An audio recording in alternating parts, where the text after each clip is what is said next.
Hello, everyone. Welcome to our webinar here about the Dynamic Learning Project. I'm seeing people trickling in right now. We are going to get this started in about 30 seconds. I just want to introduce everyone. So we have A.T. McWilliams from Google, and we also have Jenny McGarrah from EdTechTeam. And today we're just going to give you guys an overview of what the Dynamic Learning Project is, how it can help your schools and your school districts, and hopefully you guys will get plenty out of this. There is a chat feature where you can ask questions, Q&A feature where you can ask questions. Feel free to put questions in there at any time. We can hopefully get to them at the end of this webinar. But outside of that, I'm going to give it over to our two hosts. Awesome. Hi, everyone. Thank you guys so much for joining today. My name is Jenny McGarrah. I'm the Chief Program Officer from EdTechTeam and one of the team members on the DLP program team. And with me is...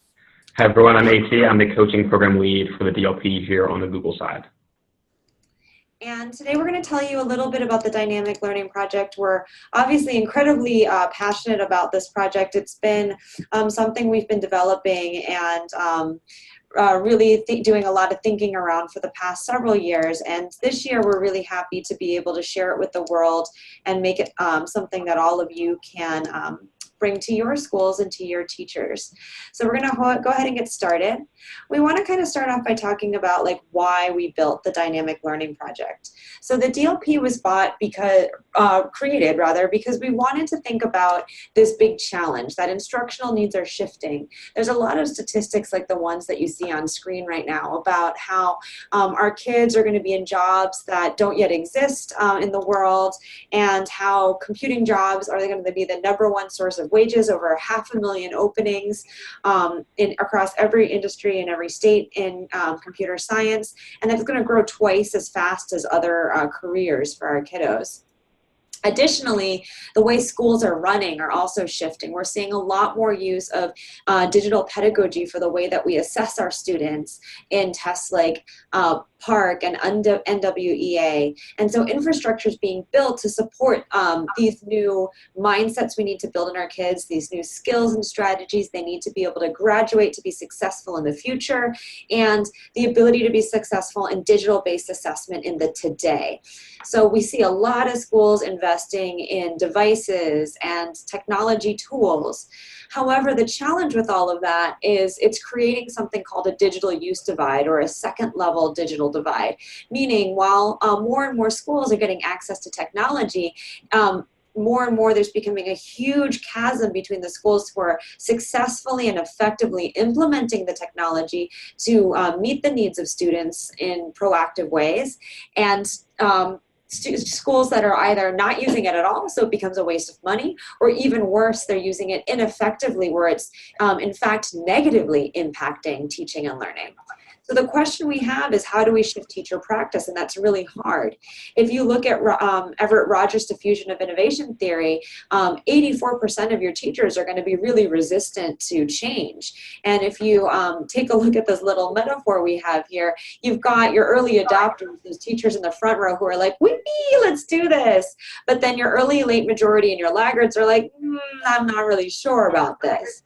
So Jeffrey Moore took another step at this by saying there's a chasm between that 84% and the top 16% of teachers who are willing to innovate. And he recommends, let's really start with those innovators and early adopters, because they're the ones who are going to go with you first. And we say, well, in schools, we don't have time to only focus on the top 16%. And it's unfair to the students in that latter 84% of classes, teachers' classes, because why do they have to wait for those teachers to adopt the most impactful pedagogies for them while they're getting on the fun train, as you see over here?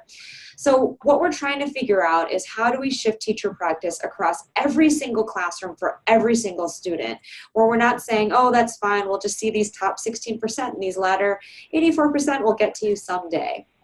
And so the Dynamic Learning Project was born based on this research that Joyce and Showers published in the early 2000s, that coaching is the most impactful way to sustain new practice in a classroom. So more than PD or learning about it or even practicing it, having a coach who meets with you on an ongoing basis and can really shift mindset is the best way to impact it. Now, the thing about that is it's easier said than done. So we created the Dynamic Learning Project across a network of 3 organizations, Digital Promise, Google, and EdTechTeam, to make this possible. And it's all based on this model to help all teachers create buy-in and shift mindset. So I'll turn it over to AT to dig a little bit more into this cornerstone philosophy. Thanks, Jenny. So as Jenny mentioned, one of our biggest goals here is transforming every single classroom in every single school. And the way that we want to help do that is to leverage instructional technology coaches, or more specifically instructional coaches, to walk their teachers through each of these 5 steps. So in these 5 steps, the coaches are working with the teacher to, 1, identify different challenges they're facing, 2, help them investigate possible strategies to tackle those challenges, 3, select one strategy, 4, implement that strategy directly in the classroom, and then lastly, reflect. And on the next slide, you'll see that this model really helps us achieve our broader goal of enabling schools to transform instruction across every classroom for every single student. And what we've done over the last 2 years is take this 5-step model and put it into action across 100 schools in 5 cities, or rather in 6 cities. And in doing that, what we've been able to see is that so many of our teachers that coaches have worked with have come to us and said this is the best professional development that they've received in years, that they can finally focus on more personalized strategies that are based on their biggest problems of practice, all because they have a coach there supported by the DLP to help them along the way. And this really fits into 4 of our key offerings. 1, our coaching model and curriculum. This, again, comes down to our 5 steps that we're helping coaches to walk through every single day. And it's based on Jenny McGear's book, and also helping them to receive mentorship through our program, put this coaching model into action through a custom web app that we'll walk through shortly, and then also walk them through all of this in detail, and getting them super energized about this program during a summer coaching conference. So what I would love to walk you through all right now is a little bit more detail about the research-proven coaching model and curriculum. So again, our model is a challenge-based coaching model, which means that its focus is all around helping teachers tackle their challenges and find strategies to make sure they can put in the classroom right away. And this model, is super unique. It's something that not only addresses skill sets, but also mindsets. And what we have seen with our coaches in our current 100 schools is that teachers leaving feeling much more confident in their ability to do their work, even when the coach is not there. So we're really teaching our teachers to fish here and making sure that they are empowered to do this work on their own once that coach has worked with them over a significant period of time. So again, the coaching model comes down to these 5 steps that coaches use with teachers to help them tackle their challenges, create buy-in, and sustain pedagogical shifts. And just to walk through these 5 steps in more detail. Our first step, again, is to identify. And what this looks like is coaches working with teachers to identify that challenge, going through the question exercise of what are your biggest pain points, what keeps you up at night, what is irking you to the point that you feel like you cannot be as successful as you want in helping your students grow. And once you've gone through the exercise of identifying that challenge to focus on, we go through the exercise of investigating possible strategies. So this looks like tapping into your DLP cohort of currently 100 coaches, and in the future, many more, to help learn from them what's best to use here. Researching on the internet, finding what the teacher is already doing and seeing if different strategies from other classrooms in that building can be borrowed to use in that instance. And then after the investigation, really moving into the select phase, where you are focusing on one personalized strategy and different tools to help tackle that challenge that feels super, super personalized and tailored to that individual teacher's needs. because really we're going all in on this one strategy during the course of our coaching cycle.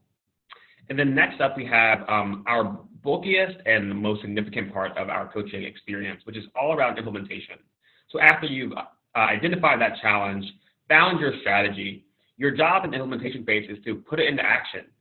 This is when the coach meets with the teacher one-on-one to plan for seeing the strategy in a classroom environment, and steps into the classroom to watch the teacher use the strategy, help co-teach or model or generally support that teacher as they're putting this into practice. And then also stepping back to meet with them again in order to make sure that that strategy is the best for that teacher. And then lastly, reflecting. Everything in our program comes back to reflection.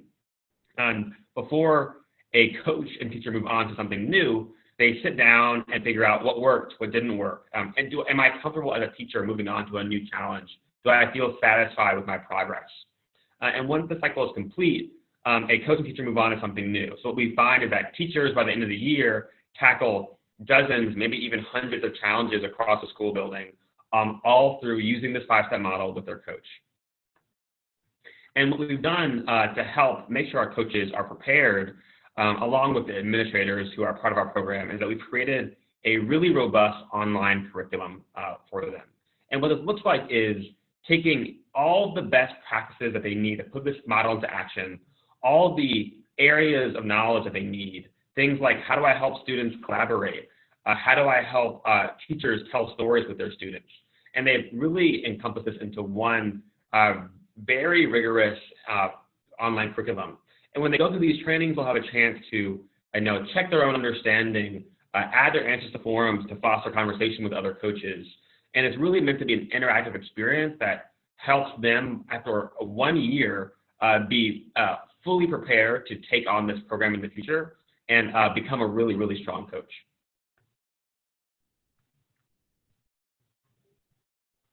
Little bit to follow up from that concept of, how do we implement all of these things that AT had talked to you about? So how do you learn about this very complex coaching model to create that change management, and how do we engage with this online curriculum so that you can get the most out of it? It also comes with graduate credits as well. So the facilitation, all the support for the administrators and the coaches involved come from a program consultant, which is the dedicated coaching mentor. Now, this person provides that individualized program consultancy, meaning they meet with the district and school administration as well as the instructional coaches to understand what are your unique needs and goals as a district. So for example, in one of my former districts, 1 year, we were really focused on reimagining our middle school model. And that whole year, we wanted to get better at supporting our kids in these middle grades. And so all of the learning and research we were doing for our teachers was helping them move from that junior high to middle school mindset. So I would have sat down with my DLP mentor and gotten that individualized program consultancy and said, here are my goals, here's what we want to do to be successful this year. And they would have helped me tailor and specially adjust the dynamic learning project so that it helped me meet my overall district goal of achieving a more powerful middle school model for our students. They also provide on-call coaching expertise. So as your instructional coaches are in classrooms working with teachers around goals that support that overarching district and school goal, they're going to run into some barriers and roadblocks. They're going to run into teachers who don't want to pick up what they're putting down. They're going to run into some areas where they don't feel like an expert enough to be able to give guidance.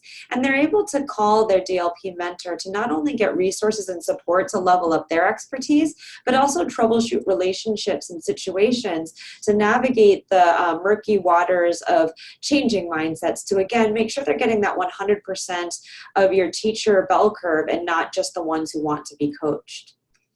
They also provide ongoing digital skill development. So a lot of the instructional coaches that we've worked with over the past 2 years don't come to us with a high level of knowledge around digital skills and pedagogies. They might be content area coaches, they might be librarians turned coaches, they might be teachers who teach a load and then coach in the afternoons. So the DLP mentor provides that digital skill development to help them bridge the knowledge and understanding gap so they can be the expert in the classrooms to help teachers understand this new pedagogy that they need to most effectively leverage the tools they have available to them. Additionally, for the teacher or the coaches that already are instructional technology coaches, it's just impossible for anyone to keep up with everything that's changing in the world. I mean, all these people at Google are constantly changing where the button is and what color it is and like what it can do. I mean, am I right, AT? So I know I'm just like it's talking. Not me, I promise. I'm not the one changing anything. It's not AT.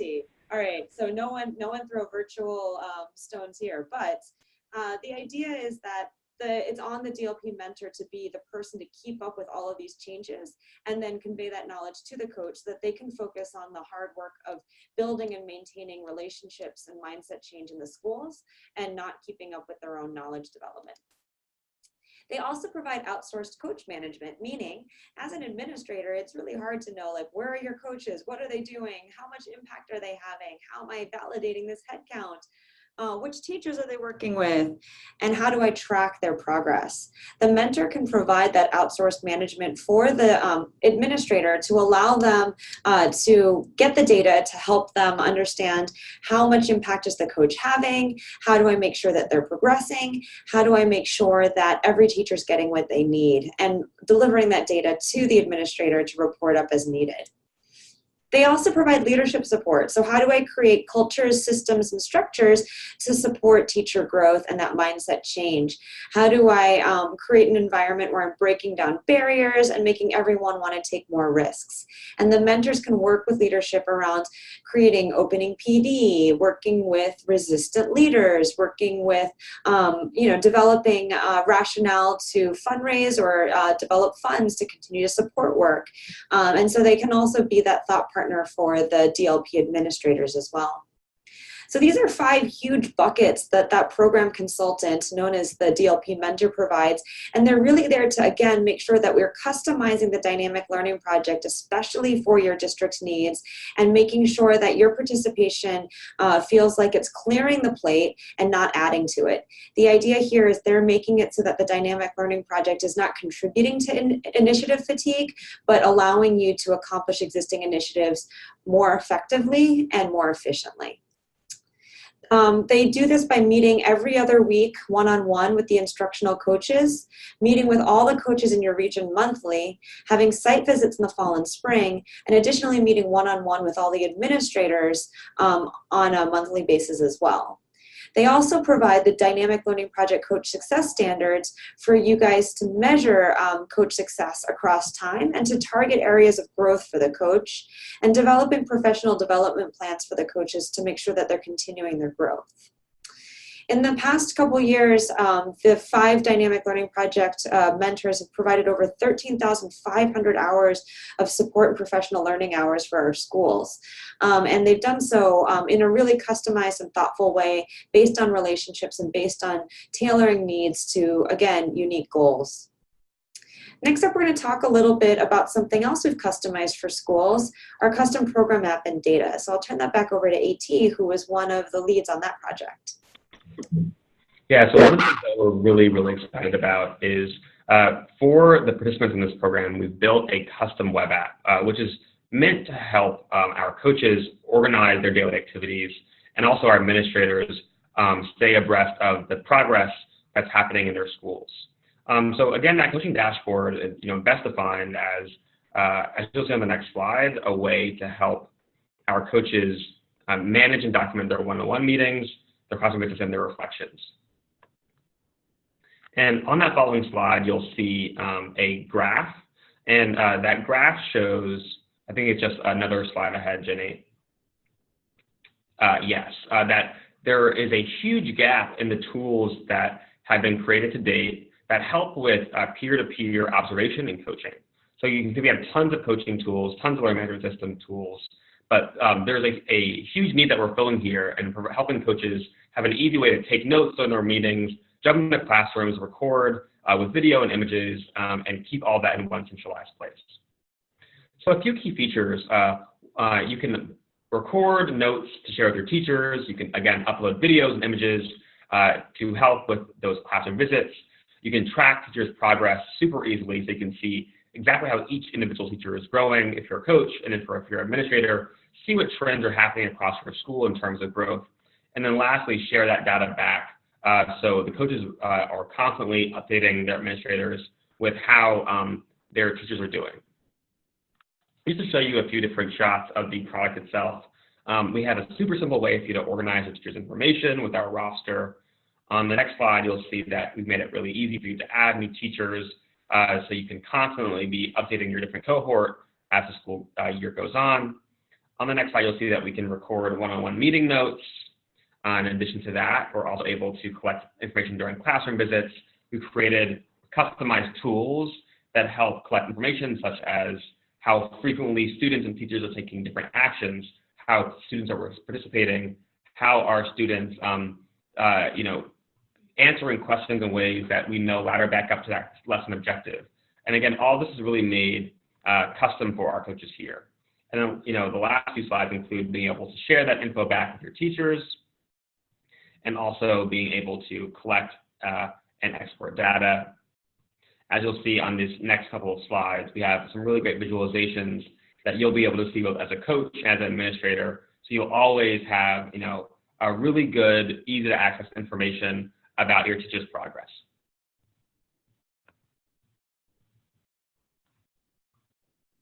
Impact thus far. Our partner at Digital Promise has done some research for us to help us understand, is this all in our heads, or is this actually changing anything for schools? And the good news is it's actually changing things for schools.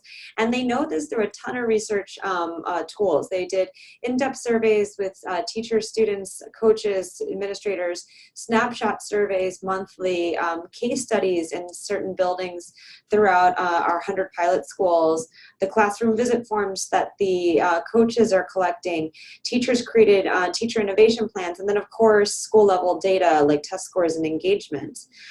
They created all of this and aggregated to learn things like after about 8 to 16 weeks of working with the dynamic learning project coach, 80% of teachers reported that they progressed in how impactful their technology was in their teaching practice. DLP coaches also increased in their coaching skills by around 30 points throughout the year, and administrators also developed their leadership skills by over 30 percentage points throughout the year as well.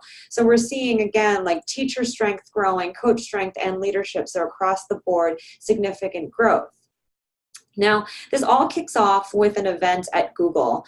So we have a summer kickoff event at Google Mountain View and Google Chicago that you'd be able to choose from, where you get to meet your program consultant, your mentor, work in teams to identify your school goals, and begin customizing the program for execution throughout the school year. It's a great way to meet with other like-minded educators and build your professional learning network. Really start working with your team on how you're going to create this change management journey for your school or district, and also just to have fun. It's not a rumor, or it's not a misnomer that Google is a really fun place to be, and there's something magical about being on its campus, and something that was an unintentional benefit for a lot of our participants the past couple of years was just getting to see this really out-of-the-box environment that they could bring home ideas and create things like micro kitchens and flexible learning spaces for their students in ways that they hadn't yet thought of until they spent a couple days at the Google headquarters. So we really are excited about bringing this to more people, and we hope that we can invite you to the Dynamic Learning Project family this coming year. So thank you guys so much for joining this webinar, but at this point, we'd like to turn it over to all of you for any questions that you might have. So John, did we have anything come up? So no questions right now that I can see in the chat, but this is an open invitation to anyone who wants to ask anything to go right ahead and pop something in there, because we have some time to answer. I'll give it about a minute, see if anyone has anything. And as we're waiting, I'll go ahead and put our website on the screen. So if you want to learn more, you can go to dynamiclearningproject.com. There's also an interest form on that page if you want someone from our team to contact you, so that we can discuss what it would be like to bring DLP to your school or district. And we'd also be happy to talk about how it could be customized to your specific needs. Perfect. So some folks are actually asking us about cost. I was hoping you both could speak to that a little. Yeah, absolutely. So I can tell you that the cost in the past 2 years during the pilot was significant. Google very generously donated a large sum of money to Digital Promise to pilot this across the 100 schools and to determine the viability of the program. It was a little bit over $40,000 per school that was invested across those 100 schools. However, we realized that $40,000 per building was just something that is untenable for a principal or a school district administrator to figure out. So we've been able to get that cost quite a bit lower so that schools can afford it in a much better way, and also create a 3-year program so that you could spread costs out over 3 years. However, the cost is really dependent on your situation, the number of principals, coaches, administrators that are participating, the size of your districts, the location. So to get an exact number, you would go to dynamiclearningproject.com and go to the interest form that's on the top left. There's a little blue button, which actually I think I can just show you right now. If you click up here on this Contact Us and fill out this form, someone from our team can get back to you right away with more information about what the cost would be after talking to you and understanding what your needs are. But to give you a basis, it was around $40,000 per school last year and the year before that in terms of an investment when it was a pilot program on scholarship, but we've greatly been able to reduce the costs, and the exact number would be dependent on your situation. All right, perfect. So it looks like we have another question here. What is the ratio of DLP mentors to coaches? And how many coaches does a DLP mentor work with? Great question. So the mentor works one-on-one with a coach. So they meet with the coach one-on-one every other week for about an hour. Some of our cities can have local mentors depending on where they're located, whereas others that will be virtual meetings. They also spend a full day one-on-one with the coaches once in the fall and once in the spring. Local mentors will probably see them in 3D a lot more often. So it is a one-to-one relationship between coach and mentor.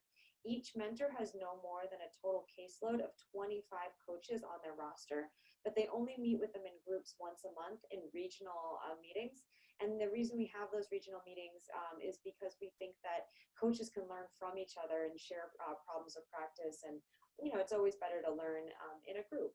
But the every other week meeting one-on-one, that is the ratio. They additionally meet with the principals and the administrators as well. So the coach-mentor relationship is not the only one. There's also a administrator-mentor relationship in addition to the coach-mentor. So it's not just the coach participating in the program, it's all of this DLP team, district administrator, school administrator, coach, and it's all on behalf of creating direct impact on teachers. The mentor, I also forgot to mention, does direct to teacher professional development in the fall and the spring. So they will be on site to work with your coach to identify what is the greatest focus need for professional learning that your schools need, and then deliver PD, a day of PD for your district or school once in the fall and another day once in the spring, and that's also part of the DLP. All right, so it looks like that is our questions, unless anyone has anything in the next minute or so. But it looks like that's it. All right. And so with that being said, we just wanted to thank everyone for coming here today and attending and learning a little bit more about the Dynamic Learning Project with Google, EdTechTeam, and Digital Promise. If you do want to find out anything else about the project, please feel free to email anyone here on this panel. Also going to the dynamiclearningproject.com is probably the absolute best way to find more information. Feel free to fill out that contact us form, and we will actually get back to you. So with that said, want to thank everyone once again for spending a half hour with us. And if you would like, or not if you'd like, but you will get a copy of this webinar, you're going to get a recording of it sent to your inbox. It should come from the Zoom link as well. And with that being said, we want to thank you guys once again and have a great rest of your day. Thanks, everyone. Thanks.